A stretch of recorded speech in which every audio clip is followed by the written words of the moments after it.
Bonjour à tous et bienvenue sur le podcast Cardano français. J'espère que vous allez bien et que votre semaine commence en beauté. J'espère que vous avez passé un bon Halloween et il nous reste seulement 2 mois dans ce dernier quart de l'année 2021 et les choses vont commencer à s'accélérer avant justement de passer à cette nouvelle année. Mais si vous aimez toujours le contenu de mes podcasts, n'oubliez pas de smasher bien fort le bouton like, abonnez-vous à la chaîne YouTube et partagez l'épisode avec le plus de monde possible. Aujourd'hui, je vous parle de la revue mensuelle qu'on a eue la semaine dernière au niveau de Cardano et de tout ce qu'on va avoir d'ici la fin de l'année. Alors, on commence rapidement par une analyse de graphique de Bitcoin, du graphique de Cardano et de la situation du marché. Et par la suite, j'entame justement cette revue mensuelle de Cardano ainsi que le EMA qu'a eu Charles ce week-end. C'est parti.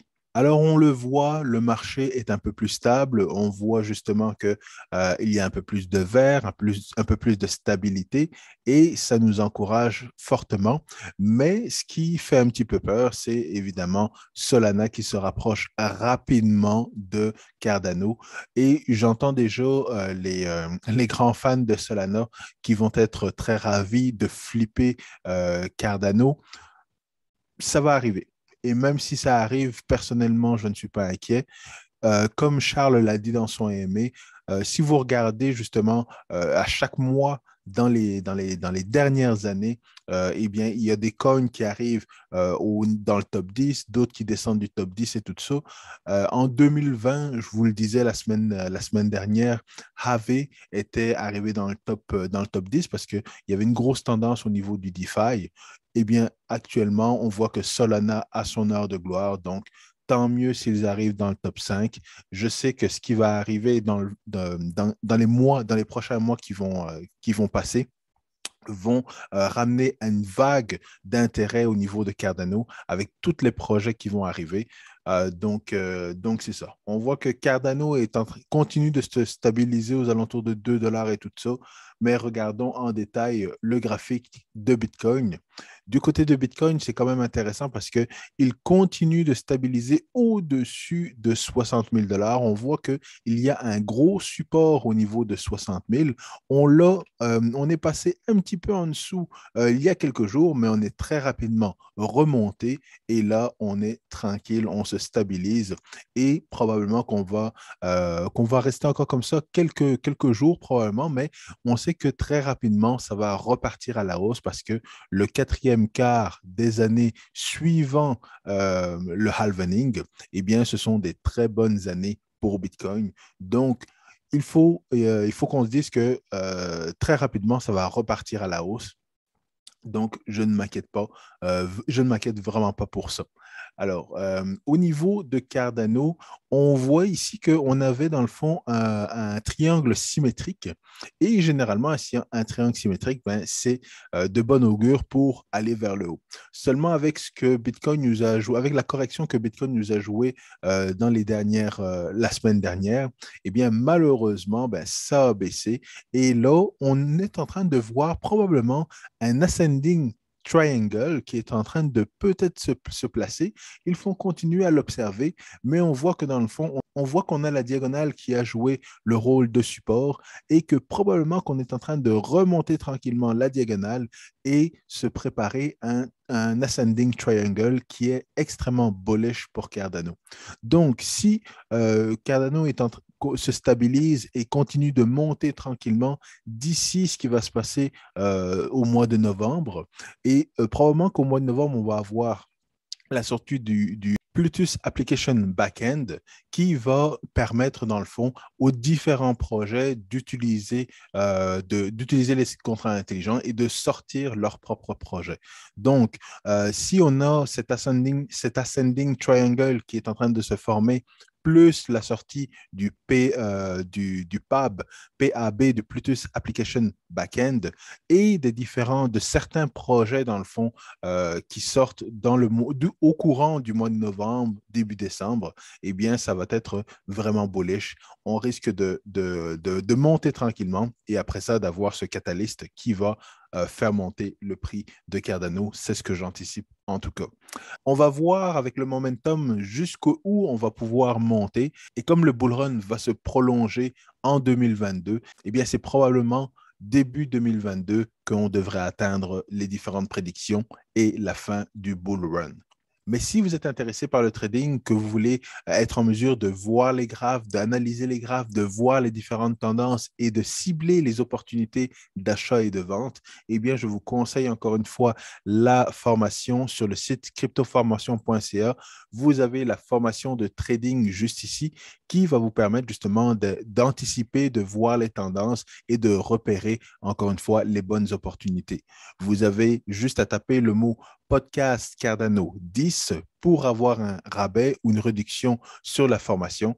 Et encore une fois, c'est la formation de mon ami Paul que vous avez déjà vu sur le channel.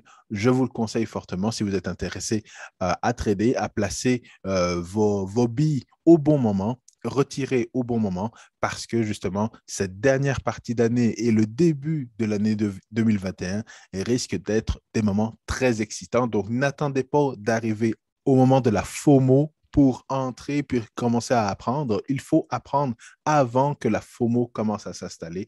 Je vous le conseille. Vous me remercierez plus tard. Donc, suite à la revue mensuelle, on a eu un AMA de Charles Hoskinson qui a répondu, qui a expliqué énormément de choses. Et c'est vraiment pour ça que j'aime le projet Cardano parce que j'apprends énormément de choses. Ce que Bitcoin m'a appris dans la vie et dans l'écosystème de la blockchain, ce que Bitcoin m'a appris, c'est vraiment le côté économique, le côté de finance, le côté politique, l'investissement et toutes d'autres choses, la monnaie, la différence entre la monnaie et les devises. Donc, il y a plusieurs choses que j'ai appris avec Bitcoin, mais Cardano et Charles Hoskinson m'ont vraiment appris l'industrie de la blockchain et l'évolution de cette industrie, ce qui va se passer dans le futur et les différentes tendances et tout ce qui doit être placé pour que cette industrie grossisse et devienne mainstream.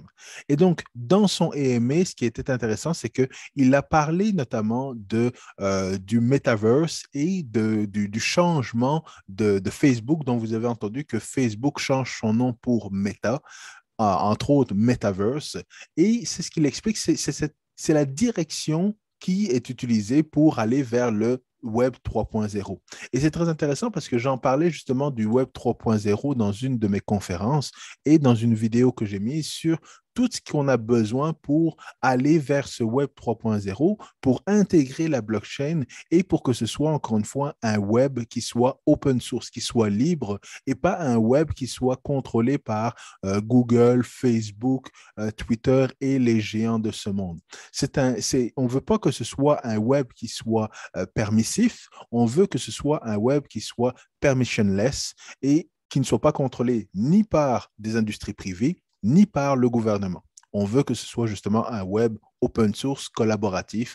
Et pour que ça arrive, la seule technologie qu'on peut utiliser, c'est la blockchain. Et c'est ce que Charles expliquait justement dans son AMA. Et c'est ce que moi, je vous ai expliqué également dans la vidéo. Donc, je vous conseille de la regarder si vous êtes intéressé à en savoir plus. Et au niveau de la revue mensuelle, ils ont commencé par expliquer tout ce qui s'est passé lors lors du summit, du Cardano Summit, et toutes les présentations qui nous ont donné énormément de contenu. Et c'est pour ça que j'explique justement que la différence entre Bitcoin et Cardano, avec Cardano, c'est tout ce qu'on peut apprendre au niveau de l'industrie. Donc, ils expliquaient qu'il y avait 140 000 personnes qui s'étaient connectées, qui avaient regardé des conférences en direct lors de cet événement, plus toutes les personnes qui étaient sur place aux différentes localisations dans le monde.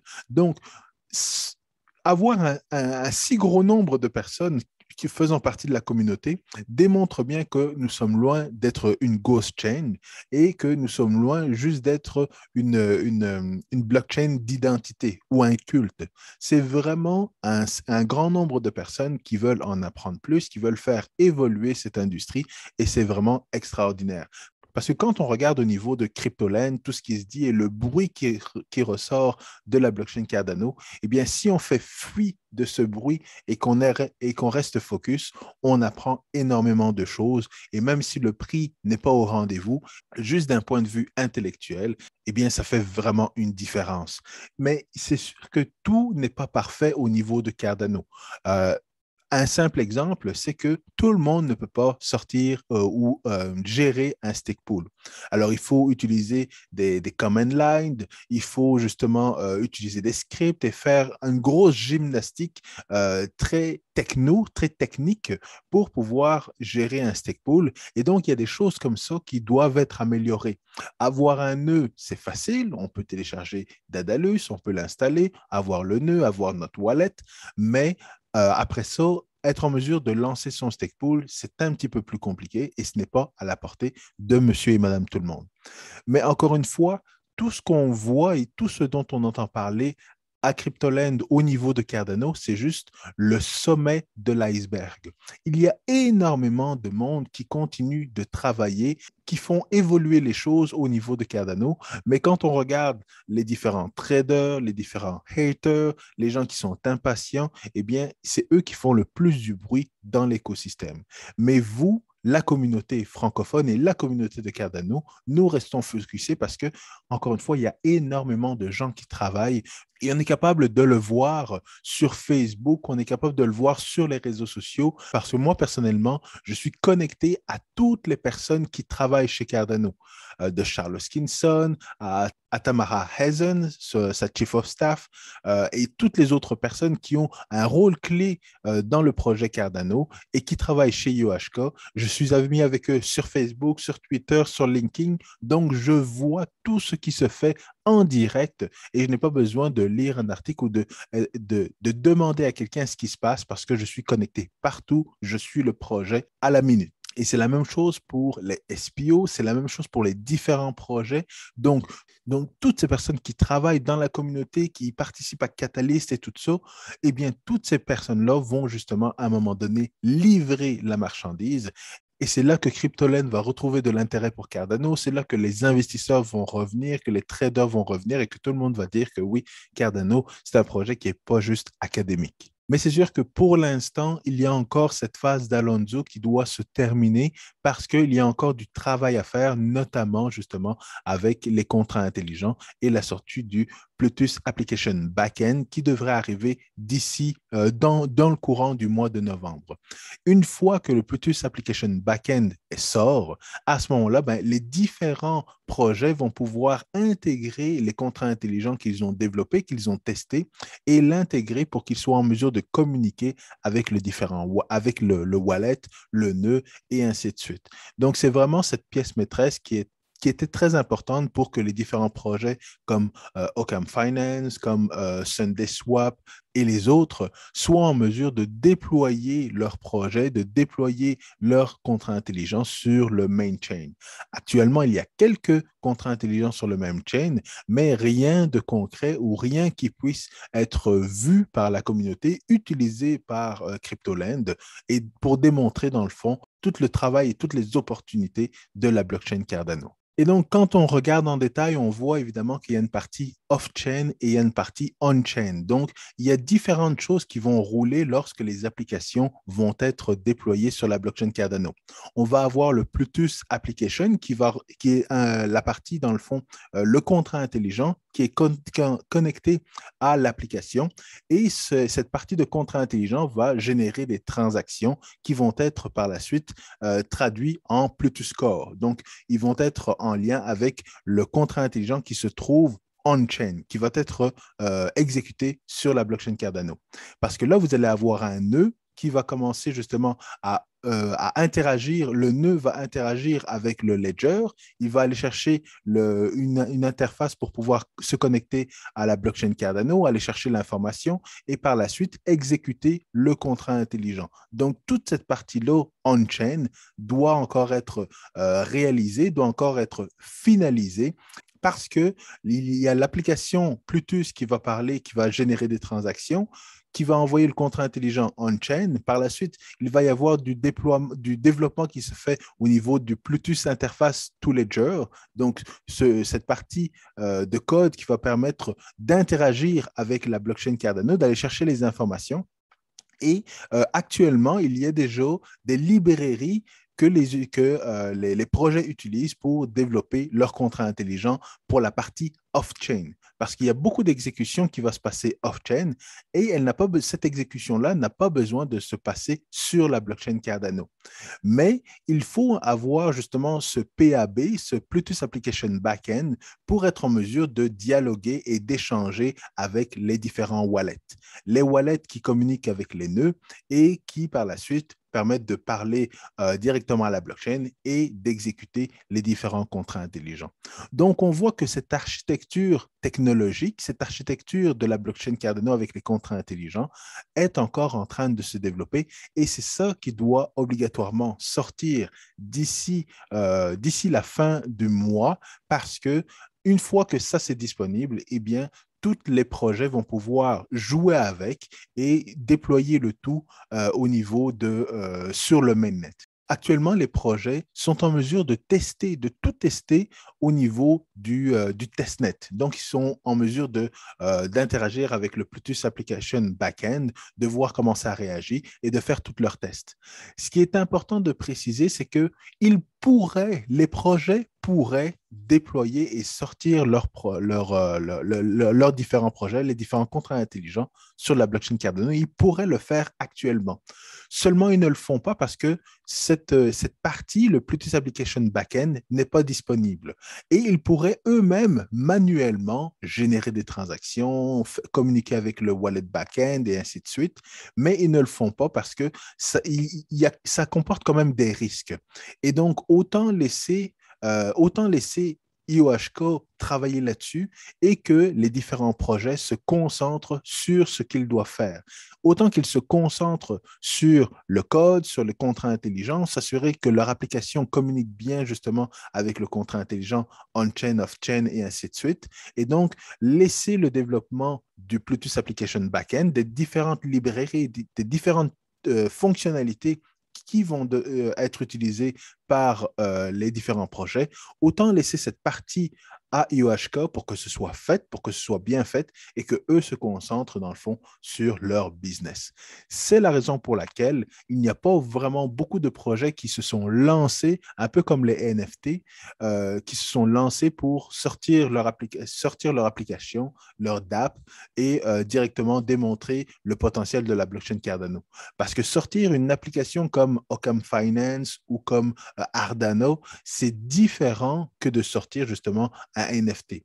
Le NFT, les enjeux sont beaucoup moins gros si jamais il y a une faille, si jamais il y a une faille de sécurité ou quelque chose comme ça. Sur une application DeFi, c'est sûr que ça ne pardonne pas. Donc, c'est pour ça que, justement, c'est un petit peu plus lent, mais une fois, justement, que le Bluetooth Application Backend va être disponible, là, on va avoir une période, justement, où les projets vont commencer à sortir. Donc, ce qu'on estime, c'est que les projets devraient sortir entre novembre et le début 2021 parce qu'ils vont sortir, ils ne vont pas se presser pour sortir. On va être à la fin de l'année également. Donc, est-ce que c'est vraiment vers la fin de l'année qu'il faut sortir tous ces projets-là et tout ça? C'est là que, justement, il y a une stratégie au niveau des différents projets pour s'assurer de sortir leur application lorsque c'est nécessaire et lorsque c'est le meilleur moment pour le faire. Mais ce qu'on peut s'attendre, c'est justement avoir SundaeSwap, avoir Occam Finance, avoir Ardana et tout ça, sortir d'ici la fin de l'année ou alors très rapidement en 2021. Moi, personnellement, j'ai vraiment très hâte à la prochaine revue mensuelle parce que lors de cette prochaine revue mensuelle, eh bien, c'est sûr et certain qu'on va avoir plus d'informations sur tout ce qui s'est passé en Afrique, sur les différents pays qui ont été visités et les projets potentiels qui risquent de sortir et de commencer à être développés en 2022. Donc, j'ai vraiment très hâte pour ça. Mais d'ici là, il y a beaucoup d'éducation et beaucoup de choses qui sont encore à faire, même au niveau de Hydra. Parce que Charles l'a expliqué lors de son AMA, les blockchains comme Solana et toutes les autres qui mettent énormément de marketing sur le fait qu'ils peuvent exécuter 10 000 transactions par seconde et tout ça, eh bien, ce n'est pas nécessaire d'avoir autant de transactions directement sur la première couche, donc directement sur la blockchain. Il y a beaucoup d'éléments qui peuvent se faire en layer 2, il y a beaucoup d'éléments qui peuvent se faire à d'autres niveaux. Il peut y avoir du sharding, il peut y avoir Hydra, des sidechains. Donc, tous ces éléments-là peuvent être utilisés et différentes technologies ou différentes techniques peuvent être utilisées pour augmenter le nombre de TPS, le nombre de transactions par seconde. Donc, tout ça arrive et ces différentes applications, justement, comme les DEX et tout ça, vont avoir hâte, justement, d'utiliser différentes possibilités pour pouvoir augmenter le nombre de transactions par seconde et pour être justement beaucoup plus mainstream, mais de manière sécurisée. Donc, c'est pour ça que ça a été très intéressant d'écouter justement le AMA de Charles mentionnant que lorsqu'on s'en va aller vers justement le Web 3.0, eh bien, il y a cet aspect-là de performance qu'il faut revoir, mais qui ne doit pas être nécessairement réglé au niveau de la première couche, au niveau de la blockchain Cardano.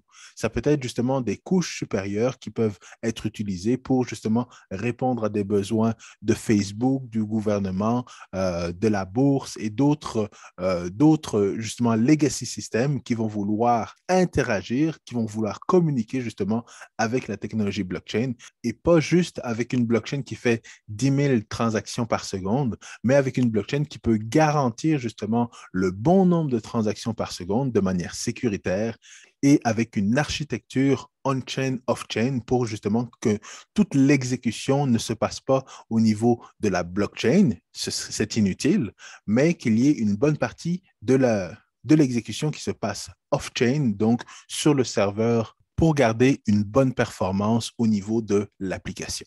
Comme je le disais, c'était une version beaucoup plus allégée avec beaucoup de retours au niveau du summit et beaucoup d'informations, l'information qui nous intéressait, surtout au niveau du développement de la phase Alonzo et justement du Plutus Application Backend qui va finaliser d'une certaine manière la phase de Goguen et des contrats intelligents sur la blockchain Cardano. Alors, moi, je vous laisse là-dessus parce que j'ai beaucoup d'autres vidéos sur lesquelles il faut que je travaille pour pouvoir vous les sortir. Merci pour votre fidélité. N'oubliez pas de smasher bien fort le bouton like, abonnez-vous à la chaîne YouTube, partagez l'épisode avec le plus de monde possible et moi, je vous retrouve très rapidement pour un autre podcast. À très bientôt. Peace.